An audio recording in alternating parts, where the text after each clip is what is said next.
yesterday with oh wow, Miss Driscoll was amazing yesterday. We went a whole hour. If you guys missed that one, go back and listen to it or go to the channel. Matter of fact, Mr. Bree Clemens, you can put the channel up so they can see the channel to go to get all the latest last 6 months of videos we've been taping to get everybody in the mindset of becoming a champion. But only that, they got other things. They can listen to Spanish calls. You know, somebody speaks Spanish, get them to the call. But whole idea, we're here building a library thing that you could use to build your ACN business around the calls.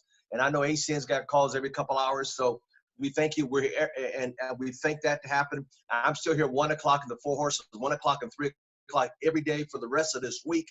And then we're rescheduling for May. May's going to be a different schedule now that ACN is doing more presentations every day. So we love that for the company doing that. So I'm going to be cutting back on mine, and we're going to go to the weekend. You'll be hearing more about that to come. But I have a young man I've got a great deal of respect for. And this young man, that's for the Spanish call last night I did. This young man hails in Houston, Texas. He's a business owner. Got to meet him, spend some time with him, and just a kindred spirit, him and I. And I just love the way he thinks and talks, and he's out there helping a lot of young people become successful with their mindset. Hey, Mr. Lance, good morning, sir. And I just want him to come on and share. Oh, my God, look at him. I just want him to come share his knowledge, not just the ACN, but knowledge as a businessman, helping a lot of young people understand the power of this business. And he was a traditional business owner. So I want you guys to sit back, take notes on what he's going to talk about today. And with that said, tomorrow morning, we got Mr. Matt Seaver will be our guest speaker on tomorrow, and Dean Torelli on Thursday and Friday. We got Miss Carrie Roeder will be our guest speaker. So we got some great lineups this week. But right now, this young man hails in Houston, Texas. And I just wanted him to take his time. He said, hey, I'm going to be in my car driving. I said, that's fine. We're good. That's the thing about video. I mean, with Zoom, we could be in the car driving, stationary. But I just wanted to give Mr. Dwight Williams a round of applause for being our guest speaker this morning. And I want him to talk about being a business owner, when he got started, some of the businesses he had, and why ACN makes a lot of sense. So I want to give him, I don't want to throw too much at him at one time. So welcome, Mr. Dwight Williams. Thank you. And down in Houston, Texas. Thank you. I like the beard, by the way. Thank you, Mr. Thomas. How's everybody doing? Everybody's doing great out here, I think, and everybody, yeah. Well, good. Well, can you hear me well? Can you hear me? Everything's clear? Very well, sir. Very well. I like the beard. Oh, my goodness. I didn't recognize you with the beard. Look at you. That's what this stuff will do to us in quarantine. It will. You're one of the few, though. The rest of my family's got a problem with it. Well, I am glad to be here this morning. Again, my name is Dwight Williams. But before I get started, and I know this is protocol, but I actually mean this. It is an honor and a privilege. In some cases, I don't even feel like I'm the right guy to be coming after a gentleman like this. And we say that often about people, and we edify them and we lift them up. But the truth is, Mr. Thomas has been an icon, and the things I've heard in real estate, a mogul in real estate. Now he's building this business. He's had several private jets. I've talked to him, and matter of fact, he came to see us one time. He flew in, and we picked him up at the airport on his jet. That says a lot to be connected, and I'll talk about that a little bit later. But about me again, I'm a business owner, traditional business owner. I haven't worked for anybody in over 30 years now. And I say that, and I'm fairly young, but I started off very.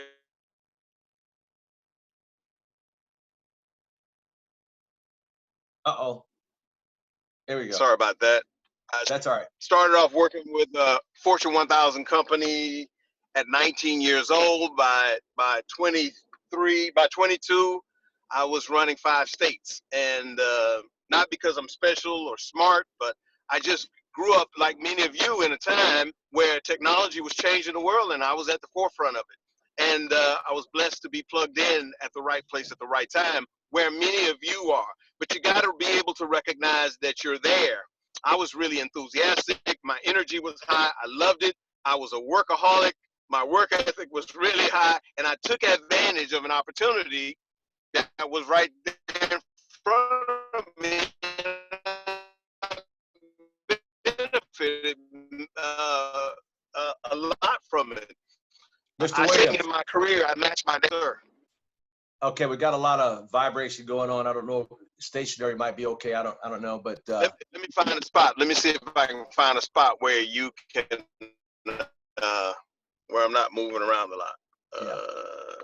I like the idea you're talking about. Technology is changing the world, and as we know it, here's what I say now: we're in a brave, BRAVE, brave new world as of 60 days ago. And I wanted you, and I like that idea because you're going back a couple of decades ago, but the same thing is relevant today because technology is changing the world as we know it. Because now look at Zoom. Continue on, sir. Absolutely, it is. And the key is I don't want.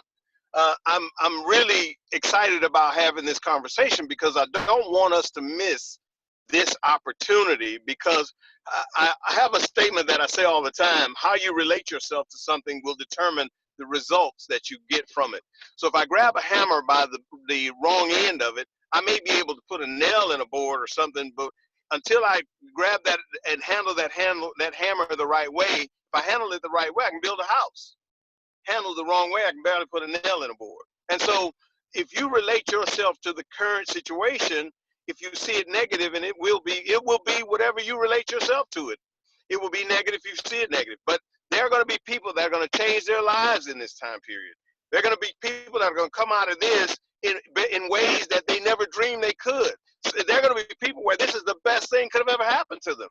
And I believe on this call, many of us are in that position. This is I believe that, and I'm a 30-year entrepreneur. I believe this is one of the greatest times this planet has ever seen, because it's going to be a wake-up call for many people. Just a note, just for us to talk, only a little bit more than 100 years ago, 80% of America was self-employed. We weren't working for anybody. It's in the last 100 years industrialization has put us in factories and cubicles.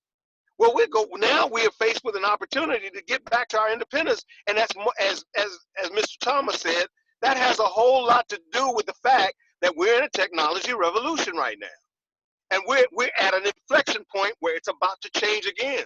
Social media is only in its infancy. You got technology like artificial intelligence and virtual reality. These technologies are going to have major impacts, and you guys are part of an opportunity right now that's going to be right in the middle of all of it, and you can participate in and benefit from it. One of the things that, like I said earlier, one of the benefits that I had is I was blessed to be in the right place at the right time, just like you are right now. Think about it. The world moved away from Walmart. At one time, it was an expanding and global giant to Amazon. Well, our opportunity is the Amazon of our industry. Think about it. My competition is a Sprint or a Verizon store that's got brick and mortar and people working there. They can't compete with me. Why? Because their costs are a whole lot higher than my cost to do the same job. I sign up customers all the time on cell phone service for a whole lot less than that store can, because they got to pay rent. They got to pay employees. They got to pay for inventory. I don't have any of that. So at some point, Verizon and Sprint is going to have to make a decision. This guy may be the better option for me than that store. And that's only going to build my business. You're going to see that happen across the board, across industries. People are going to begin to move this way, and you and your brand is what's really valuable in this new economy. You know, you said something that was pretty profound, and I just took AI, artificial intelligence, is moving so rapidly right now. People don't realize their jobs are gone. They don't realize truck driving jobs are gone. Who wants to hire you as a truck driver when your job is, and I had a friend of mine start a trucking business a few years ago. I said, why are you going to do that when it's going to be obsolete in less than 5 years? 2.5 years later, gone. So he's not prepared mentally for the adjustment. And like you said, something else I took notes on. We are the Amazon in our industry. And people, that's what I want everybody to understand on this call. We are the Amazon for our industry. And like he said, these brick and mortars are going to disappear like they are now. For example, the malls. I mean, can you imagine the bankruptcies are going to be on people that run the malls, and then not only that, the owners of the mall. That's amazing. Keep going, sir. So a lot of people are going to be surprised and shocked. And I believe often crisis comes, most people say crisis is a crisis because of the situation, but it's not true. A crisis is a crisis for you because you're unprepared. So many of us have faced opportunities. Opportunities are constantly coming. My favorite book says, we destroy because lack of knowledge, because knowledge will come. Well, that's the promise he makes us, that knowledge is going to always come. The key is, what do we do when it does? And often we ignore it. We have been surrounded. We live in one of the greatest economies on this planet. So there have been opportunities everywhere. What happens is we get stuck and we begin to ignore those opportunities. Why? Because they require us to do one of the most disruptive things that we can think of, and that is change. And many of us don't like change. See, there are people right now waiting to go back to their job when that may not be the right thing for them. The truth is, in a lot of cases, think about it. If you're an entrepreneur right now, you just got a government bailout. So the government just gave you the funding to really retool your business in such a way that you become more efficient. And a lot of times the translation of more efficient means I need less people. So if that is true, a lot of the jobs are not going to come back. Well, they shouldn't. Why? Because that business owner has a responsibility to its customers to reduce costs and to his shareholders to increase their bottom line. And often that means to cut costs and to streamline my business. And often that translates into a loss of jobs. Because I get computers that don't need vacation. They don't need pay. They don't get sick. They don't need, and so I replace those jobs. Well, what that means is the person that had that job should also be thinking the same way. How do I retool my life to achieve my goals and objectives? But often we don't like change. But change is the only thing that won't change. And the only constant is change. And until we adapt and say, my life, me personally, there are 100 things I can be doing right now that would bring stability to my life, that would stabilize me. But I don't believe in retirement. Why? Because I think the root part of that word is death. I'm not ever going to retire. Why would you ever retire when you're doing what you love? So I love doing what I'm doing. So retirement is a negative thing for me. But as a result, it keeps me changing. I'm constantly evolving. I'm constantly learning. So during this time, I'm reading a lot. During this time, I'm talking to Mr. Thomas. And Mr. Thomas is speaking into me and telling me, this is how you get a private jet, Dwight. I'm just joking, but you get my point. What is my goal? What is my objective? I'm surrounding myself by the people that can help me go to the next place that I want to go to. You know, you said something pretty profound. People don't like change, and it's so true. And they must change. There's a book, and you guys know what I'm talking about. I put it up there on the show the other day. Who Moved My Cheese? Who Moved My Cheese? Mr. Bree Clemens, if you're listening, can you post that book up? Who Moved My Cheese? You got to get it. Life has changed. Look, we're in a brave, as Mark Cuban said the other day, we're in a brave new world called, we were in 1.0, now we just crossed over to 2.0. It's a brave new world. But are you prepared? ACN is there. Let me tell you guys something. I have been preparing for this for years. This is nothing new to me. I'm prepared. I'm prepared. I'm not freaking out. Because first of all, I'm anchored. Number one, I'm anchored. Number two, I don't walk around, because I've been preparing for this for years. Robert Kiyosaki, another fan. I've been prepared. I've been prepared. And so should you. There's the book. Once again, number one, look at that. Number one bestseller in an amazing way to deal with what? Change. To deal with what? Change in your work and in your life. Who Moved My Cheese? You got to get it. You got to read it. You go, YouTube has got it on audio. Mr. Devon Templeton, when I put it up before, he said you can go to YouTube and listen to it. Your cheese have been moved. Why do you keep scurrying back to the same location, think it's going to be there? It's not being there. It is gone. Mr. Brian Baker would say, gone. So Who Moved My Cheese? Phenomenal book. Back to see, me and Mr. Williams, we have a great conversation. We are like-minded. We're kin. because, you know, he's my brother from another mother, because we think alike. We try to help young people, not only young people, but anybody who wants to get this right. So today is a philosophical conversation, let you know this is nothing new. It's unfortunately you weren't trained to see it because you're looking through your eyes and not using your mind. Back to you, Mr. Williams. I'm getting happy over here. Oh yeah, I love these kinds of conversations. I really do.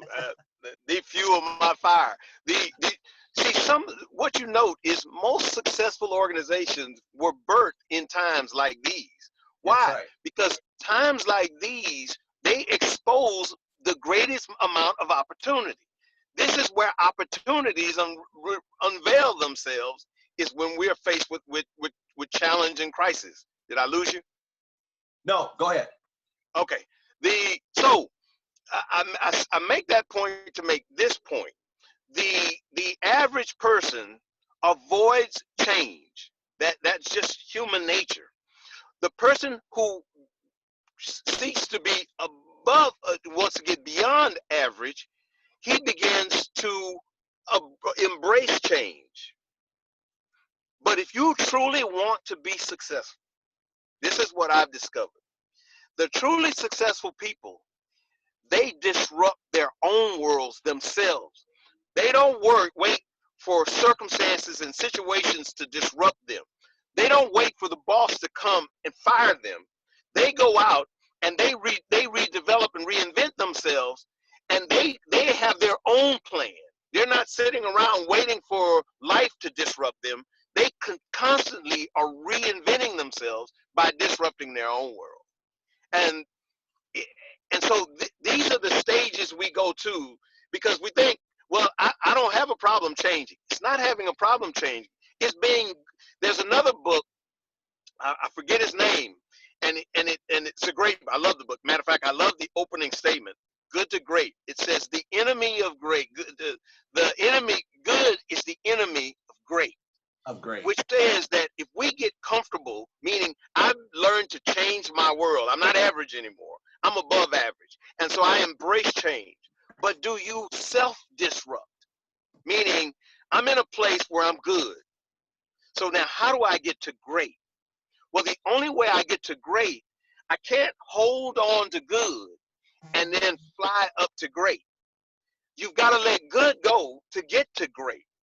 And so in this environment that we find ourselves in right now, I believe the greatest opportunity, it's really introducing an opportunity for people to let good go and go and discover great.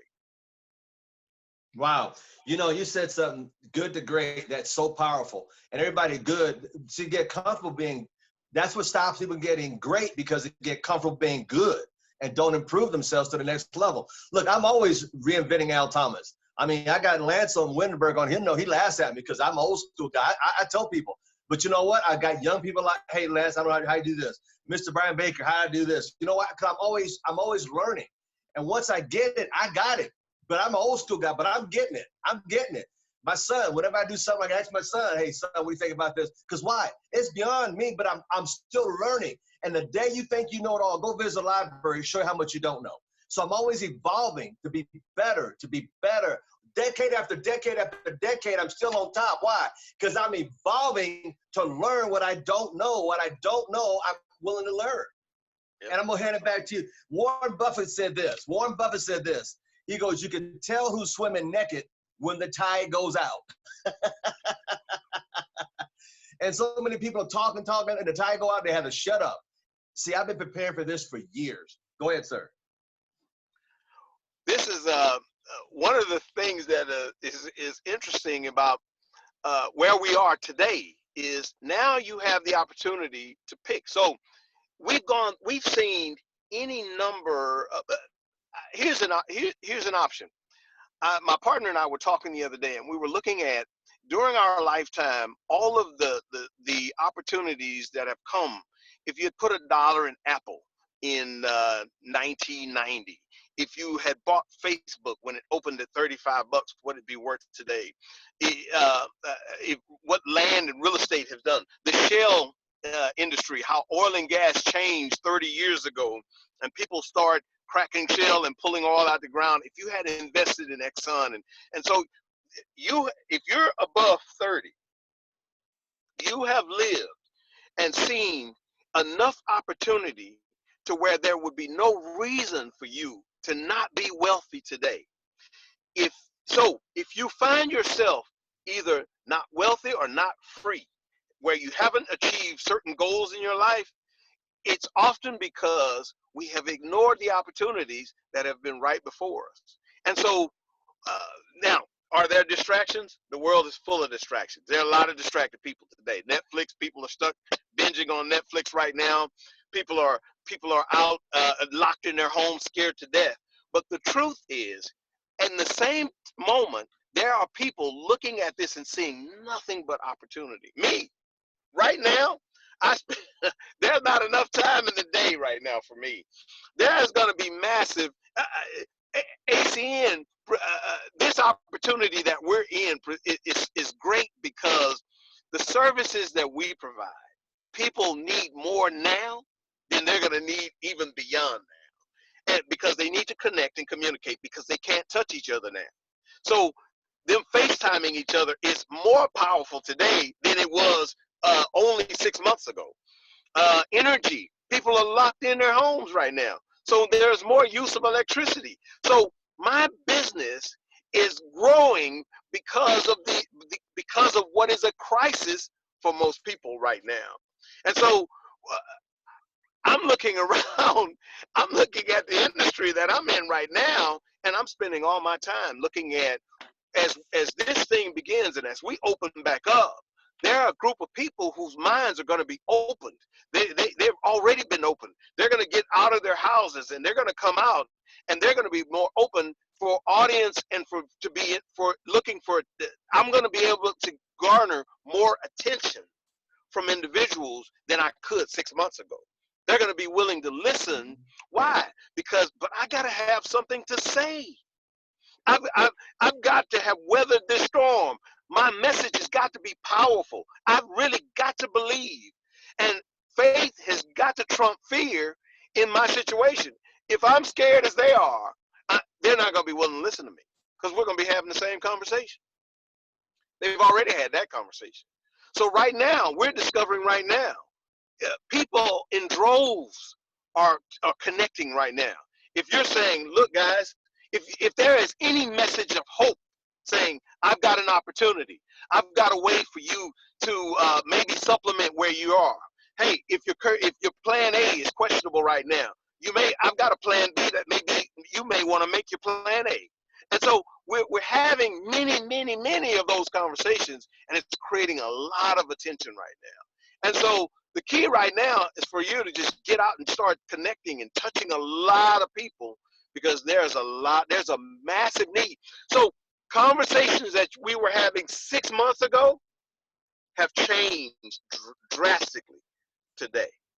People are way more open and they're more interested and attentive to messages of hope and opportunity right now. Wow, that was so powerful. Faith, I'll say it again, faith have to trump fear. And so many people are living in that. And like I said to people, you talk to somebody now about their plan A is not working. What about a plan B? And I have said this, if they say no today, go back 2 weeks later when they're still at home. Go back 2 weeks after that if they're still at home. Trust me, their ego and pride will melt away and they're like, I need something. What do you got? I want to listen to you. But if you stop at the first no, you can't get through the door. I'll say again, if you stop at the first no, you can't get through the door. So going back again. Look, we heard Miss Driles and Driscoll say yesterday it took her 2 years to get one of her superstars.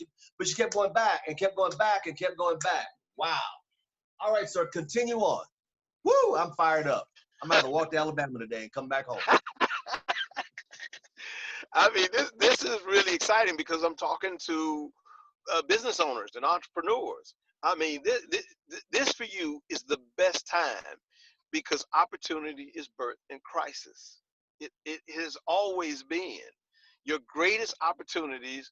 But what happens is, once again, my conversation earlier, if you relate yourself to that hammer incorrectly, you will miss the opportunity. You won't be able to build the house. And so what we want to make sure we do is make sure our glass stays half full, if not completely full. We want to keep our glass, and our because perspective is everything. Perspective will get expressed in your language with the people you talk to, and people will perceive opportunity when they're talking to you. But you cannot hide fear. You can't hide anxiety. So you've got to conquer and overcome that in yourself through development. You've got to develop yourself to a place where you begin, like Mr. Thomas said, to believe by faith, that you believe that this is the greatest time. Because when you do, the doors will open up. Like he says, if you can't go through the door. So the doors will open up, and they will open up to opportunities for not just you, for your family and your entire community that surrounds you. So how you see this time is crucial. This is and I don't ignore the tragedy of this time. And so I don't want you to think that I'm being insensitive, because I'm not, because that exists. But at the same time, there's a tremendous amount of opportunity for people to transform themselves and to transcend their current situation. That is so powerful. And that's where we're at. And people, I'm looking up at the dictionary. I think the word crisis is a Chinese word meaning opportunity. But people don't understand that. They don't. That's why I went and got the dictionary out. But people don't understand that, because they're sitting at home, like, not us, because see, we got a way out. We got an antidote for people. And the reason why I got Mr. Dwight Williams is give you guys a perspective from a business owner who's been doing this for decades or two, to give you a side, understand what you got with ACN, what you have with ACN. So we're stepping up our game by saying, look, it's a business, and there's over 350 million people in the United States alone. Wow, that are looking. We're not talking about the other 27 countries. We're talking about this, if you just want to look at it like that. And I wanted him to get on it, because we were talking last week, got in a philosophical conversation. And I said, I got to get you on the call on Tuesday. Take 10, 20, 30, we talked about, I said, go the whole half an hour, because I know once I opened him up, he would just pour into you and get your juices flowing for your mind to open up to the possibilities, open. And I let you see why you have what you have, because you have the antidote. Give us a few words in closing, Mr. Williams. In closing, to talk about ACN and related back, when I'm meeting with people and I'm talking to them, people say you're closing them. I don't believe in closing people. What I believe in doing is giving people the proper information for them to make a good decision.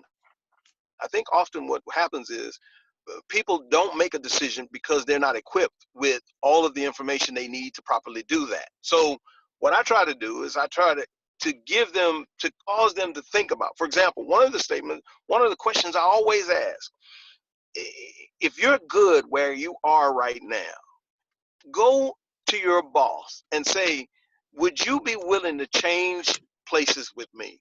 And I assure you, he won't. And if that is true, you've got to ask yourself, why is his position better than mine? And I will tell you, the reason it is because he has leverage on you that you don't have on him. And because he has leverage, that leverage buys him the ability to gain freedom.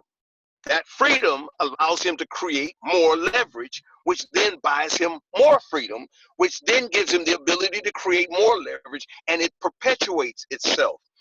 We got to understand that most people pursue money, but I would venture to say money buys time.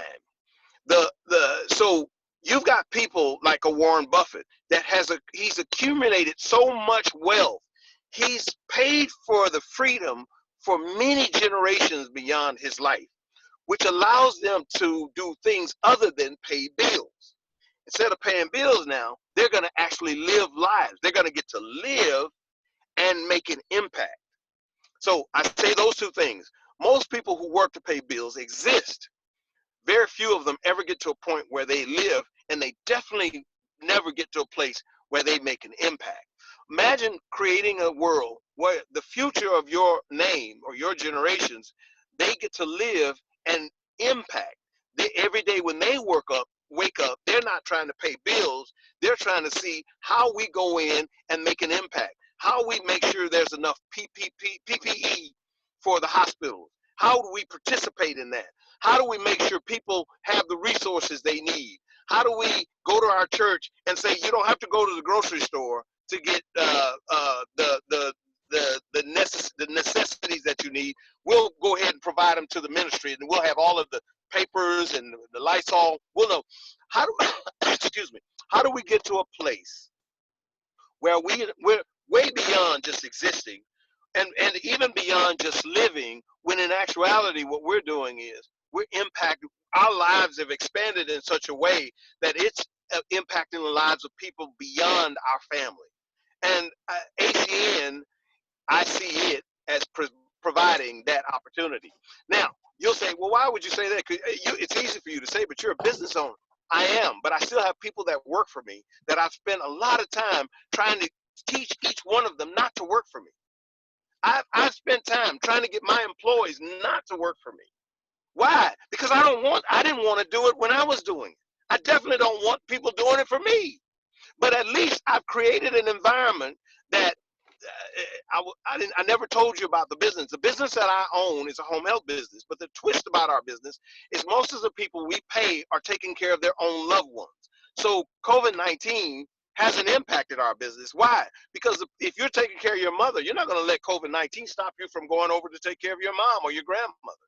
So we were able to create a business that didn't not only economically help us or didn't economically help the people that work for us, but it's providing a service to people that need it more now than they would have needed it beyond this.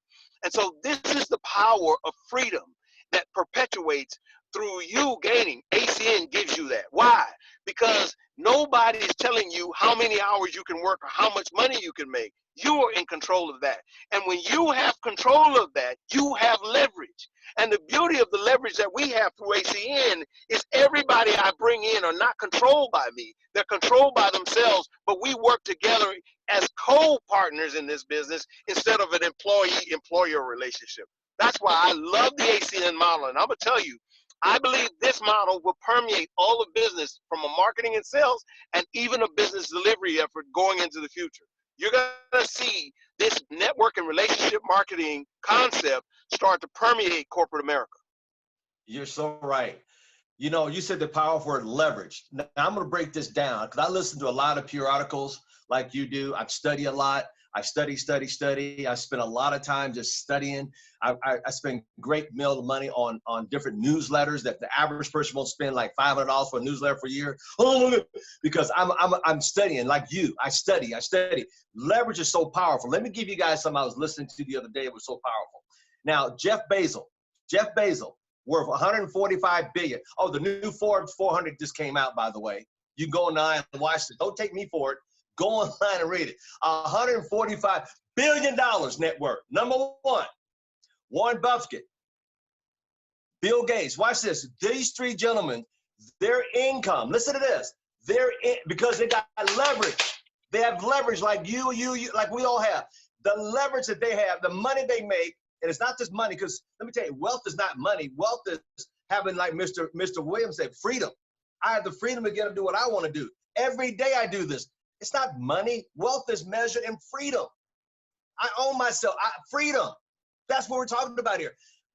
Jeff Bezos, Warren Buffett, Bill Gates, just those three people alone. Listen to this. Listen to this.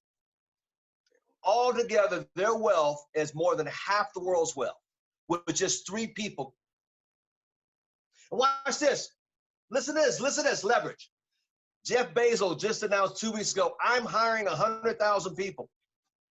Now, watch it. Why is he hiring when everybody's laying off? Opportunity to make more money. Warren Buffett has got $162 billion on the side right now. You know why? He's waiting for things to go this way, like he did in 2008, and go and buy all of it for nickels and dimes and quarters on the dollar and goes back to it. That's how he, 162 billion. The last one in 2008, he had 62 billion. He's got 162 billion now, waiting to buy stuff you're gonna lose because not you, but people out there, because they went and bought here. Bill Gates leveraged his time over 615,000 employees. Take that times 8 hours. Take that time 5 days a week. Same thing we do, leverage. And you wonder why he's a billionaire. Oh my God. We have the same opportunity what Dwight Williams is talking about. We have the same opportunity to leverage it, but we're not talking to enough people fast enough going through the numbers quicker. Leverage. Remember, Jeff Bezos, I'm hiring 100,000 people right now, the Dominic, because they're doing this craziness out here to work at my 100,000 people. Come on, y'all. Come on, Cletus. Warren Buffett, 162 billion sitting on the sideline waiting. You know, at the last 2008, 2009, you may not know this, but Wall Street went to war and said, can we borrow some money?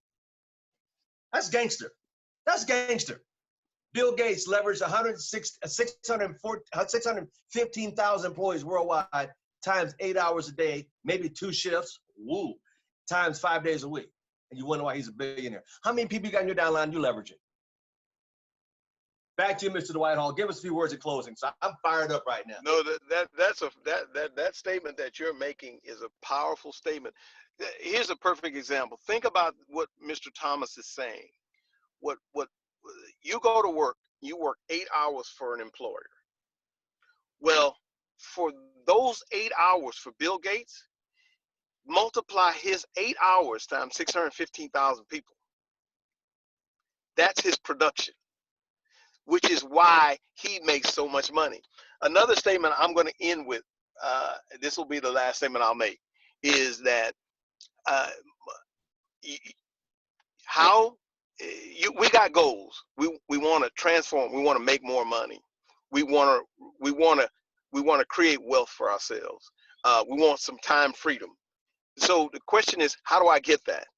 The answer to that question is really simple. The way you change anything in your life is to begin to provide more value than that thing could possibly ever pay you. It's as simple as that. Now, why am I saying that? How did I learn this? I learned it by mistake. It was the grace of God that helped me figure it. When I worked for MCI, I loved what I did. I mean, when I say I loved it, I loved it. I loved it so much, and one of these days I'll tell the whole story. I loved it so much that I was working 20 plus hours a day. I'd go home, shower. I just loved what I was doing. And I was just working, just adding value, learning it, growing. And it was so attractive to me, it was irresistible. And so my value was increasing. I won't go into the details, but a series of events I hired a guy, ended up getting into a conflict with that guy, and as a result of the conflict, they asked me to hire him. They interviewed him. They hired him. He was a friend of mine, and he and I got into a conflict. And at the end of the conflict, he made a statement to me. He said, "Dwight," he says, "I want to tell you something, man." He says, "You think you're my boss, don't you? When in actuality, I make more money than you." It was a blow. I was stunned. And I was managing. They told me I was his manager and did all of that. And I went, and it was late in the evening, so they had already left. And I had the night to think about it. And I'm thankful for the ability to be disciplined and not reactive. I went home and I thought, and I should have waited a little while longer, but I couldn't. That next morning when office opened up, I went right into the manager's office. You know what? He gave me a raise. A few months later, I went back again, gave him another raise. Now, I'm going to tell you, I made right around 30 grand. In less than 2 years, I went from 30 grand to 75 grand. Now, most of you will say, "God, Dwight, you were dumb." No, I wasn't. I was only worth what they were paying me because I accepted. I was only worth what I accepted. So most people say, "Man, they're not paying me what I've worked." If you've accepted and they're paying it to you, that is what you're worth. If you believe you're more valuable than that, that's not suggesting that you quit or your value is going to be determined on what you accept.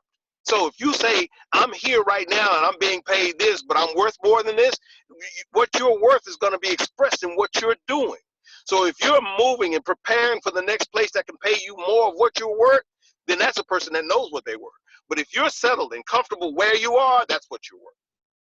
Believe that. And you can lie to yourself and say that you're not, that you're worth more than that, but you're not.